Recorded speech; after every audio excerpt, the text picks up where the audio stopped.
Hello, it is Esquire Codex. We are playing Deadly 30, or rather I'm playing, you're watching.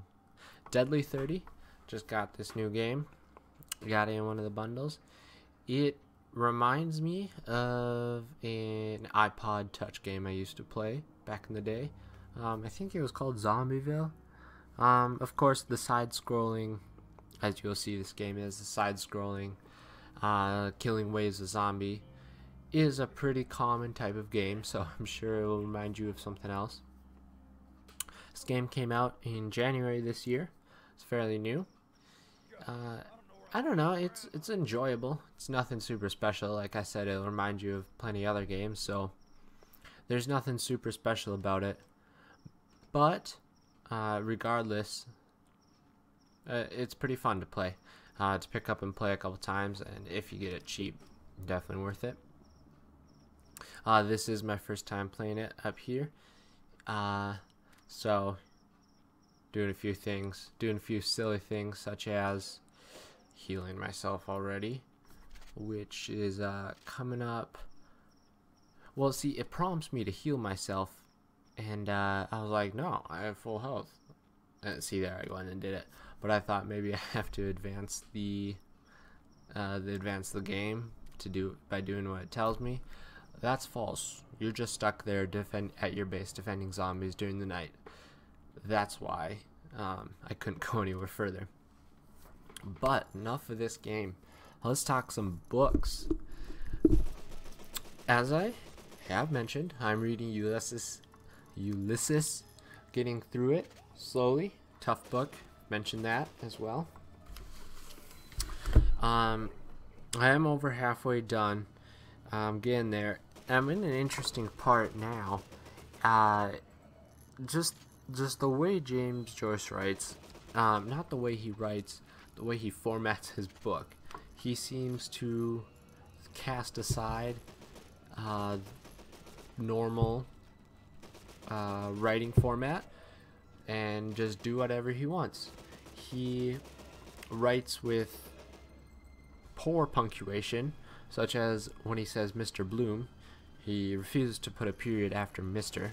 in the MR abbreviation. He does not use quotation marks.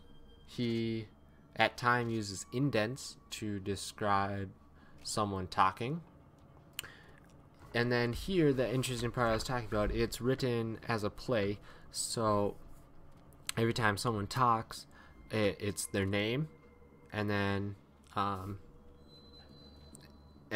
like an italicized description of what they're doing, such as laughs derisively, or shakes her muff and quizzing glasses vindictively. And then it goes on to say what they tell. So it's written like a play, you know, with stage directions and then the words. And I don't know, it just skips to that and randomly, and now I've been in about 100-page section. There's about 50 to 100 more pages of it writing like that. And I don't know, he just writes whatever he feels like. As I said, the flow of the narrative is different from much else that you'll read.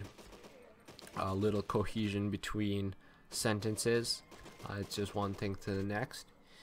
And I don't know, I don't like when authors do the no quotations thing, such as the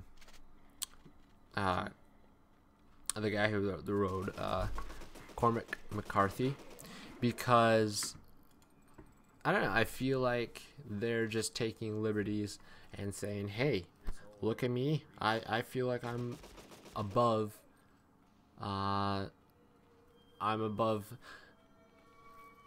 the normal grammatical rules. I don't think I should abide by them. And I don't like when authors do that. First of all, it makes it much more confusing to read. So as a reader, I don't appreciate it. And I don't know why they do it. Which actually, if someone would enlighten me, maybe there's a reason I'm not thinking of. Is it somehow immerse the reader more into the story, not getting off-put by quotation marks? What is it? Why do authors choose to not use quotation marks? That's something I'm curious about. And then I also wonder what gives them the gumption to go ahead and do that? Do they think they are better, as I said earlier, than other authors, so they don't have to follow that, or is it something else?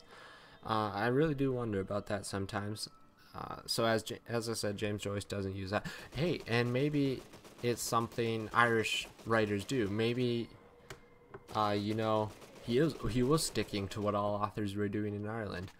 I don't know. You know, I should research that. I should look that up before I judge him, of course.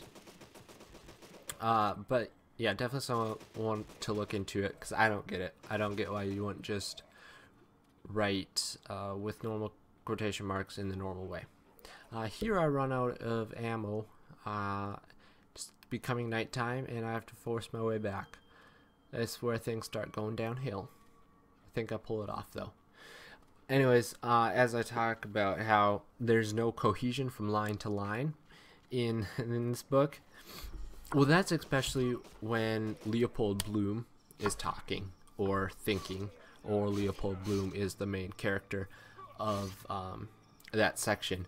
Then things have no cohesion, because it's like in his mind he is incredibly rambling, and like in his mind he's just kind of crazy. It's just kind of off. So when it's talking of Leopold Bloom, that's when things are the most nonsensical. Like, it's interesting, there's one section where they were in a cafe. I hardly got what it was, but for like 50 pages they're in a cafe with a citizen, they called him, just talking, arguing about things, and I did not understand what was happening for 50 pages. I got that they were making insults towards Bloom, many of those. Besides that, I'm not sure what happened there, and that's just part of it's just because that's like Bloom. He is just slightly off, and when it's talking about Bloom, it's hard to understand. And here's one that's kind of easy to I'm going to read a section. It's easy to understand in a sense, but you just get the hopscotching thoughts, the hard kind of can connect the dots and see where his mind's going, but it's just like from one thing to the next. So here I'm going to read this. Mr. Bloom stooped and turned over a piece of paper on the strand. He brought it near his eyes and peered. Letter? No. Can't read. Better go. Better. I'm tired to move. Page of an old copybook. All those holes and pebbles. Who could count them? Never know what you find. Bottle with story of a treasure in it thrown from a wreck. Parcels post. Children always want to throw things in the sea. Trust? Bread cast on the waters? What's this? Bit of stick. Oh, exhausted that female has me. Not so young now. Will she come here tomorrow? Wait for her somewhere forever? Must come back? Murderers do. Will I? So you see, it's just like jumping from one thing to the next. One sentence may be on one track, next sentence not, and then third sentence back on that track. And you can also see the connections he does make from one thought to the next, like your mind does as you see one thing walking down the street and see the next. But when you're not those eyes seeing it, it makes it really hard to follow that train of thought. You need those eyes peering around. It's also funny that that last part about him, will she be here? Yeah, he had been creeping on this like girl who was like 20 years younger than him. He was at the beach and just kind of was staring at her, made flirty eyes with her, and then they left. So there he's wondering, should I wait at this beach tomorrow and see her? Because Bloom, as I said, he's a little off like that in his mind, I think. And then also he's just he's a lover of the women. He is married, but his wife like stays at home in bed all the time, and he is a lover of the affairs, so he does that quite often. So talking this through, I'm kind of interested to figure out where Bloom goes. So hopefully I can figure that out and get back to you on that. Until next time, I'm gonna have another bit of day 30, and I will see you guys later.